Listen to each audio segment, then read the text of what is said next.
Resourceful Designer, episode 170, 10 Productive Things to Do When You're Not Busy.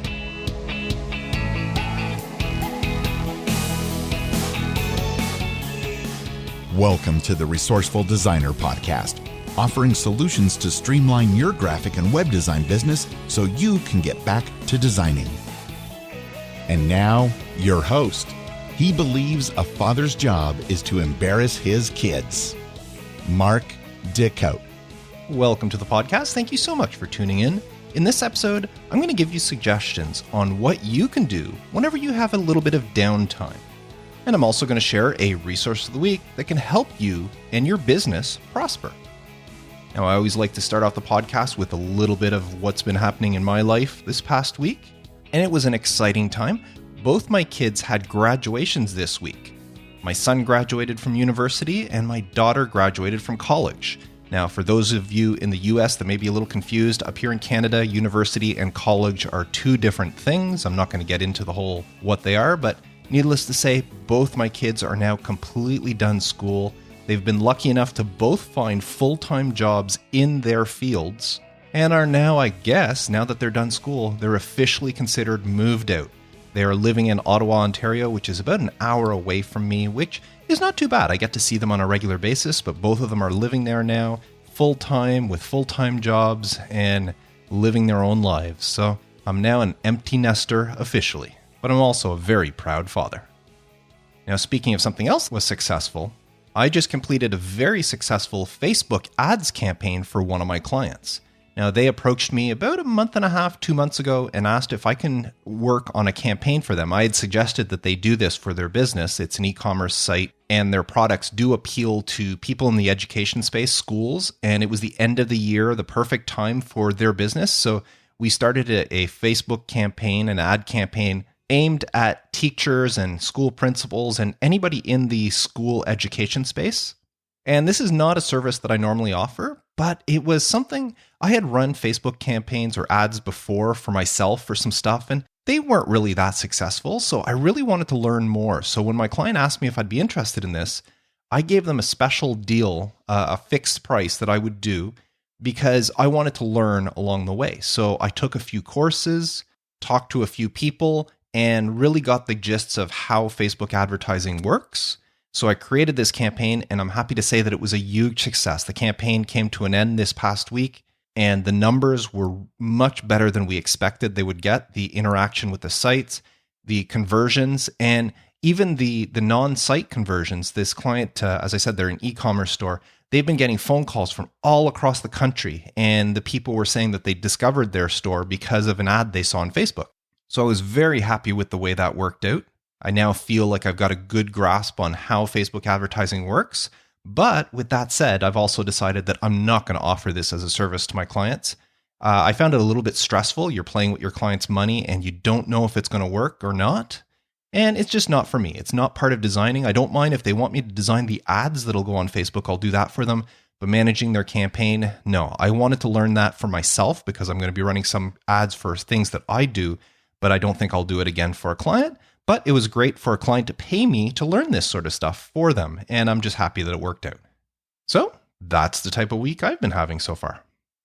Now, as I mentioned in the intro, the resource this week is something to help your business prosper, and that is the Resourceful Designer community. Now, if you're new to the podcast or you've missed it, I've mentioned it a few times on the podcast before, but the community is an active group of designers with a common goal. And that goal is to improve and grow their design businesses. And the community is made up of designers of all levels. We have designers in there who have been, such as myself, designing for years, if not decades.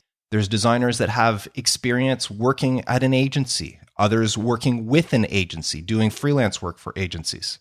We have designers who specializes in websites. There's designers such as myself and others who specialize in print design. So all sorts of levels, including designers just starting off. In fact, there's one member of the community who announced this morning that it is official, the paperworks have all been filed, and as of this morning, he has officially started his design business. So it just goes to show that we have all levels of designers in the community. Now, what we do is we all interact via a private and very active Slack group. There are new conversations happening every day in the group. It's divided up into multiple channels where we talk about things such as client acquisition, we post work for critique, just looking for help or for advice on different things, how to market yourself, talking about printing and brokering and all sorts of different things. Any topic that has to do with designing and running a design business is fair game in the community, and we're all there to help each other. Now, another thing we have is regular video meetings. These are video chats that we hold on a regular basis, and I have to tell you, this is where the magic really happens. It's one thing to communicate with somebody, to type a message, to have a conversation back and forth, but when you actually have a video meeting and you get to see the other people's faces, you get to interact with them directly that way, you really become closer. And I could say that the people in the community so far, those who have partaken in these video chat meetings, we do feel much closer to each other. We've gotten to know each other more. We're invested in what each of us are doing and how our business is going, whether it's somebody who's been in business for a long time or somebody like the member I mentioned who just started. We're all interested in helping each other out because with these video chats, putting a face to somebody really helps you get to know them. And when you get to know somebody, it makes you want to help that person even more. And it makes you appreciate the help you get from that person even more. Now, the great thing is if a member can't make one of these live video chats, they're all recorded and archived so that all the members have access to the video archives and can watch these videos after the fact if they couldn't make it. So if you're running your own design business, regardless of what level you are, if you're just starting out or you've been doing this for decades, and if you're somebody who's looking for a tight-knit group of designers that can help you by being mentors, by being confidants, by being friends, then you need to be part of the community. To find out more and for links to join the community, visit resourcefuldesigner.com/community. On behalf of all of us that are already members, we would love to have you as part of the community. And now, 10 productive things to do when you're not busy. Wouldn't it be nice to have so much design work that you don't have time during your workday for anything else? Well, come to think of it, I don't know if I'd like that. I mean, I enjoy a bit of downtime every now and then, and I'm sure you do too. You know, the time when your brain isn't 100% concentrating on some important task or churning away and pumping out those creative juices. We all need time to give our brains a rest. It's that old proverb, all work and no play makes Jack a dull boy. So downtime is actually good. But downtime doesn't have to be wasted time. Instead, downtime can be productive time. And it can benefit your business while still giving your mind a break. So the next time you feel that pull from that rabbit hole that is Facebook or YouTube or whatever your vice is, before plunging into that and just wasting your time, I want you to think of the productive things that you could be doing instead. Now, to help you out, I'm going to share 10 productive things you can do when you're not busy. Now, before I get to my list, though, I want to state, if you are not busy because you don't have any projects to work on, then you should ignore this list and concentrate all of your time on client acquisition. Your first concern as a business owner is to find work that pays the bills, because if you can't pay your bills, then you won't have a business for very long. No, what I'm talking about today is those non-busy times that are kind of in between projects. You know, the times where maybe you complete something and it's 30 minutes until lunchtime and you're thinking, man, I only have 30 minutes. Do I really want to start a brand new project right now? Or maybe it's Friday afternoon and your design spirit just isn't there because you know the weekend is so close and you don't want to work on anything. Well, instead of just sitting there twiddling your thumbs, not doing anything, make some productive use out of that downtime that you're not actually working on design projects. And that downtime could be put to use for things such as this. Number 1, organize your bookmarks. I don't know if you're like me, but I bookmark a lot of websites. Anytime I come across an interesting website, I'll bookmark it. And of course, that's whenever I come across it, it seems important to me at the time. But sometimes over time, those things become redundant. And again, if you're like me, you probably rarely take the time to go through all your bookmarks, organize them, and clean them out. I mean, if I look at my Safari bookmarks right now, I see I have a whole bunch of bookmarks for articles and things to do with Adobe Go Live. I haven't used Adobe Go Live since I don't remember how long now, and yet I still have bookmarks there for that. I have bookmarks for Adobe Flash, something I never really got into. I never designed using Flash, but I have bookmarks for resources for Flash. Heck, I have bookmarks here for World of Warcraft. I used to be heavy into World of Warcraft many years ago, and I still have bookmarks here. So this is something that I should be doing, is going through and cleaning out these bookmarks, stuff that's redundant, and then organizing those that I do want to keep into a better structure. And by doing so, it'll make it easier for me to find the things I really want to find in the future. So that's number 1, organize your bookmarks. Number 2, clean out your email. A little bit of downtime when you have 20, 30 minutes to spare is the perfect time to look through your inbox and delete all those messages that maybe you were saving them. They something that you said, oh, I'll read this later, but you know darn well you're never going to read it. So why don't you delete those things that are no longer important? Maybe you have emails from old clients that are no longer around. Well, you can delete those. There's no reason to keep that sort of thing. Now, I like to use, I'm on the Mac and I use Mac Mail as my mail client. I like to use smart mailboxes. I set them up. I have all my messages coming in every day. I've got one smart mailbox. It's my main mailbox, and it's just messages from today. And the only thing it displays is stuff that's come in today. I have another one right underneath it, which is messages from yesterday that I can keep track of. And then I have some other ones for different things. But I have miscellaneous smart mailboxes. And every once in a while, I'll do something like, I'll go in and I'll say, show me all the messages that came in from, I don't know, maybe 2015. And I'll look through those and I'll just see, is there anything in there that I don't need anymore? Maybe, I don't know, a receipt or a license number for a piece of software that I don't use anymore that's incompatible with my computer. Well, why keep that sort of thing? Delete it. Messages from clients that I don't deal with. Jokes from friends that I thought were funny, but really, do I need to hold on to that email? No, these are all things that you can take some time and get rid of. Clean up that email clutter. Now, speaking of the clutter, this is also a great opportunity for you to unsubscribe to any of the email lists you're no longer part of or you're no longer interested in. I've got a ton of newsletters. And on top of that, there's all the stores that I buy stuff from that somehow if I bought it online or maybe they asked for an email address to email me a receipt, and now I'm getting stuff from them. I'm subscribed from Pottery Barn. I haven't bought something from Pottery Barn in probably 3 or 4 years. And yet on a regular basis, I was getting emails from them. And I finally got fed up. All I would do before was the email would come in. I would just delete it as soon as I saw an email from Pottery Barn. Well, I got fed up and I finally unsubscribed. So take that time when you're not busy to do that sort of thing.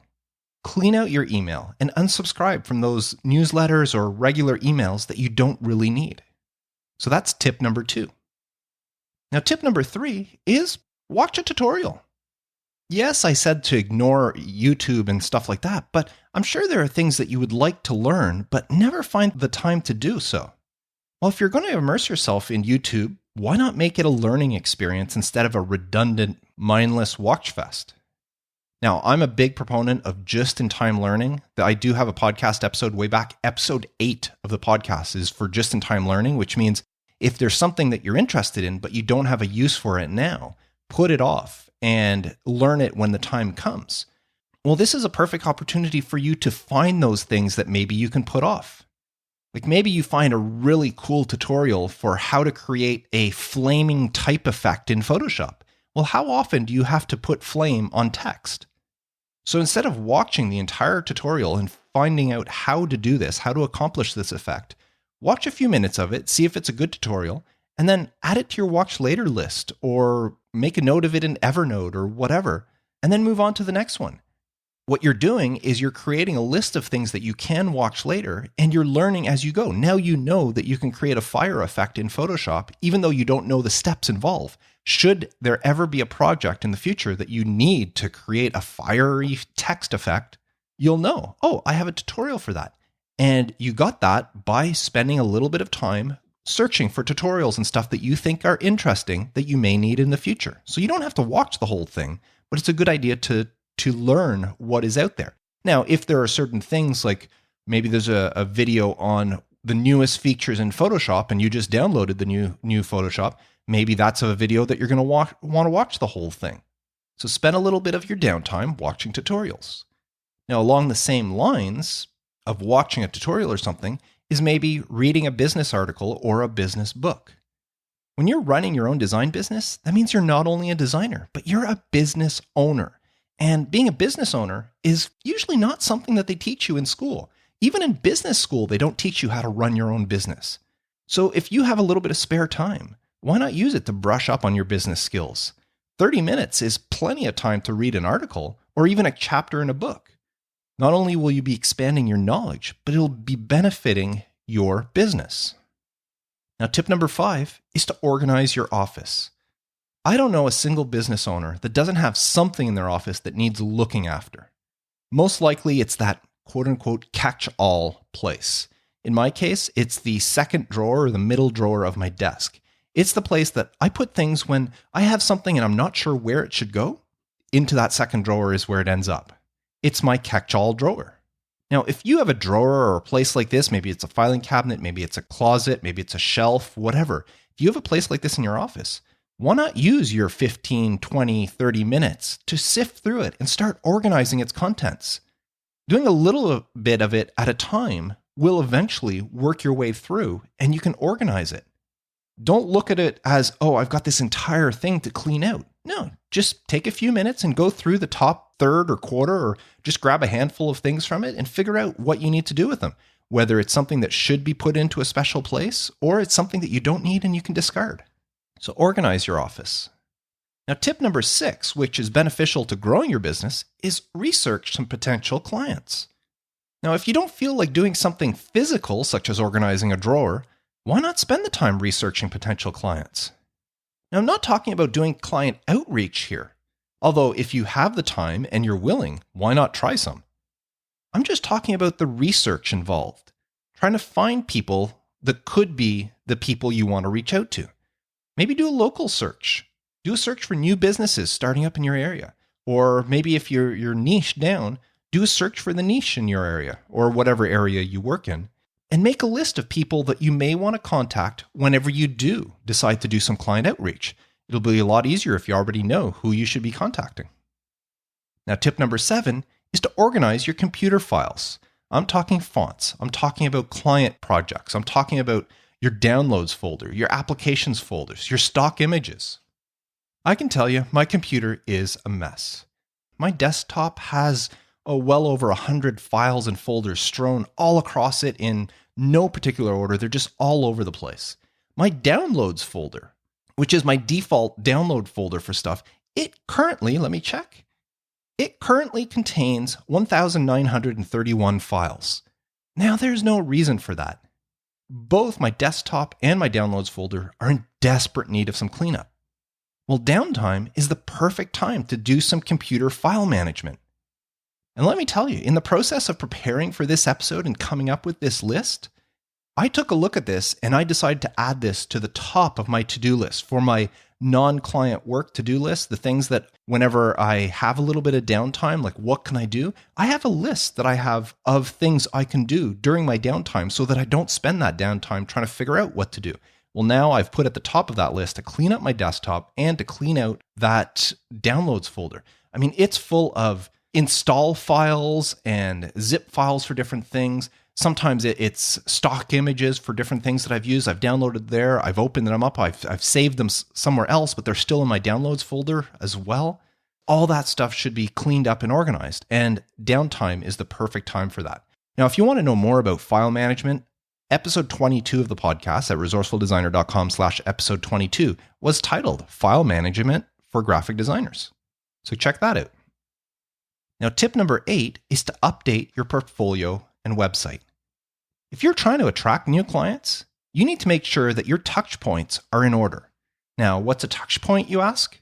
A touch point is any means that a potential client will be in contact with you, meaning your business card, your website, any way that they can reach out to you, find out about you, discover you is a touch point. I have a whole episode 98 of the podcast is all about evaluating your design business's touch points. So if you want to know more about touch points, listen to that episode. But one of the very important touch points is your website, particularly your portfolio. Your portfolio plays a huge part in whether or not somebody's going to decide to reach out to you for a potential partnership with them. So take some time to review your portfolio and make sure that it's up to date and that everything that's there is proper and you don't have any new projects that should be on there, or delete some old projects that are outdated for whatever reason. So update your portfolio. Now, while you're at it, take a look at the rest of your website. What about your About page? Episode 52 of the podcast was all about creating a perfect About page and how, if you do it right, you can really convert into new clients. So take the time to update your website. Now, speaking of updates, that brings us to number 9, and that's updating your software. I don't know about you, but it is extremely annoying whenever I'm in the middle of a project or I'm going to start a project and all of a sudden, software needs to be updated. Well, one way to prevent this is to purposely update your software whenever you have a few minutes, a little bit of downtime. If you're on a Mac, it's really easy. Open up the Mac App Store and just check to see if anything needs updating, and then just update. I'll open it up from time to time. I'll see, there's 3, 4, 5, 6, whatever amount of apps that I have installed there that need updating. And I'll just run all those updates one after the other. If I look at my Creative Cloud right now, I can see that both Photoshop and Illustrator right now have updates to them. So instead of waiting for the next time that I need something in Photoshop or I need to do something in Illustrator, opening it up and going, this needs to be updated, and then having to wait for the update, why don't I just update it when there's downtime and I'm not actually using the programs? So this is something you should do on a regular basis, maybe once a week, whenever you have a little bit of downtime. Spend it updating your software. Now, continuing the updating trend, tip number 10 is update your social media profiles. Most people, they set up their social media profiles initially when they open up their account, whether they start their Facebook, Twitter, Instagram, whatever. When they first set up their account, they'll set up their profile. And then most of them never look at that again. Maybe they'll update their picture, but the actual profile, the information, the description, the bio, whatever it's called, most people never look at that thing again. Does that sound like something you've done? Well, take a few minutes during your downtime and look at your profiles on Facebook, Twitter, Instagram, Pinterest, LinkedIn, or whatever social networks you're on. Make sure the information is current. Make sure your photos are consistent. You want to use the same photos across everything in case somebody finds you on one and they'll recognize you on the other. So make sure your photos are consistent across all platforms. And make sure whatever information, your bio or your description or whatever, make sure whatever information is there paints you in the best light. Because you never know when a potential client might decide to look you up there before contacting you. Now, keep in mind that places like Instagram, and I'm not sure what others, only allow a single link in your profile. So make sure that that link is going to the proper place, the place you want it to go. So those are the 10 tips I have to share with you for things to do when you're not busy, when you have a little bit of downtime. Now, I do have a bonus one here, and I want to thank Mike from the Resourceful Designer community. I did reach out to the community and just ask them, what sort of ideas do you have or things that you do when you have a little bit of downtime? And a lot of them already aligned with some of the 10 items I wanted to share with you. But Mike had a really good one here, and that was simply, when you have a little bit of downtime, reboot your computer. Such a simple and yet effective thing to do. Computers are delicate and finicky instruments, and as such, they can develop glitches and problems over time. Well, what's the tried and true number one remedy for any problem with an electronic device? Yeah, you got it. Turn it off and then turn it back on again. So if you have a few minutes to spare, why not reboot your computer? Reboot your external hard drives, your internet router, even your tablet and your phone. Refreshing your devices gives them a clean slate so that the next time when you are ready to get down and work, any potential glitches that might have been there may be taken care of by that simple act of turning it off and turning it back on again. So those are the 10 tips, the things I want to share, things that you can do that are still productive and that don't waste your time whenever you find yourself not busy or having a little bit of downtime. And those were, once again, number 1, organize your bookmarks. Number 2, clean out your inbox. Number 3, watch a tutorial. Number 4, read a business article or book.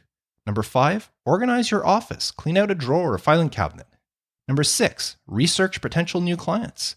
Number 7, organize your files, your fonts, your jobs, your downloads, your applications, anything. Number 8, update your portfolio and your website. Number 9, update your software. Number 10, update your social media. And finally, the bonus one was simply reboot your computer.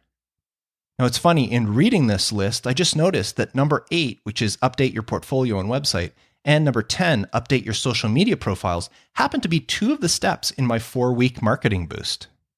Now, that book, which is absolutely free, contains 20 steps for you to make changes and improve things in order to create the best first impression for a potential new client. When they come in contact with you, when they hit one of your touch points that I talked about earlier, well, why not create the best first impression you can? And that's what the 4-week marketing boost is for. So if you don't already have your copy and you're interested, visit marketingboost.net. Or if you're in the USA, you can actually text the word marketing boost, that's all one word, to 44222. But that only works in the USA. Elsewhere, visit marketingboost.net and you can get your own copy of the 4-week marketing boost.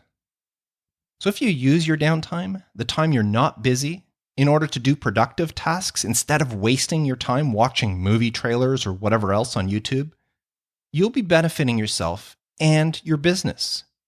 Plus, you'll get a little boost of endorphins, and that'll make you feel good about how you're spending your time, even if you're not spending that time making money doing design work. Just because it's downtime doesn't mean it can't be productive time. Now, I would love to know what sort of productive things you do during your downtime. I shared 10 tips here, but there's plenty of other things you can do.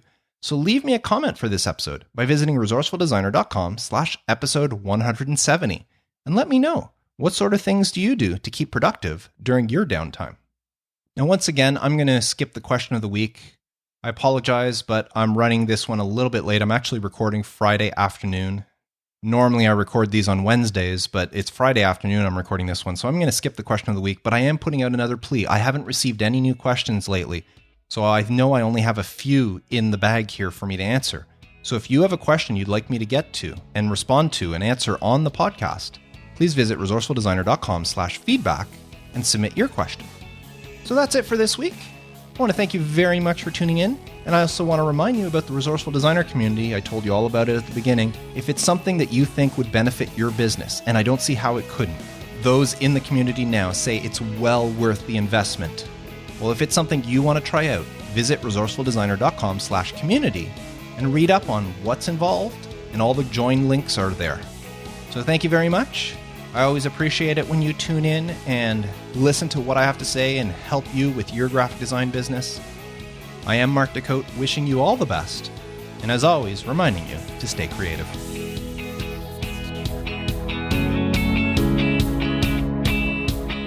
Thanks for listening to the Resourceful Designer Podcast at resourcefuldesigner.com.